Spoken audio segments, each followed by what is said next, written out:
দুনিয়ার কোনো কিছু হাসিল হয়ে যাওয়া এটা সফলতা নয়।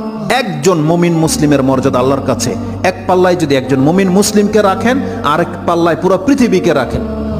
কেউ যদি পুরো পৃথিবীকে ধ্বংস করে দেয়, এটা আল্লাহর কাছে অত বড় অপরাধ নয়। একজন মুমিনকে যদি কেউ হত্যা করে, এটা যত বড় অপরাধ।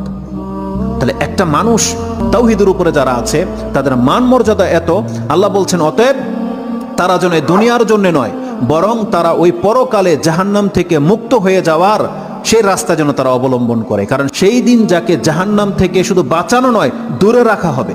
ওয়াউদখিলাল জান্নাহ, আর যাকে জান্নাতে প্রবেশ করিয়ে দেওয়া হবে, আল্লাহ বলছেন ফাকাদ ফাজ, এই হলো সফল কাম। কারণ জান্নাত এমন একটা জায়গা, এটা হচ্ছে চির সুখের জায়গা। একবার শুধু কোনো ব্যক্তিকে জান্নাতে ঢুকিয়ে দিলে জীবনের যত পেরেশানি আছে সব দূর হয়ে যাবে, সব দূর হয়ে যাবে। তাহলে পরকালের ব্যাপারটা হচ্ছে এমন। আল্লাহ বলতেছেন সেই দিন যাকে জান্নাতে ঢুকিয়ে দেওয়া হবে, আল্লাহ বলছেন এই ব্যক্তি হচ্ছে সফল কাম। তাহলে এই সফলতা আসবে কিসে? একমাত্র আপনার ঈমান, তাওহীদ। আপনি আল্লাহকে মেনে নিয়েছেন, আল্লাহর বান্দা, আপনি আল্লাহর সাথে শিরিক করেন না, এমন প্রত্যেকটা ব্যক্তি সেই জান্নাত সে পাবেই পাবে। এটা আল্লাহ ওয়াদা করেছে।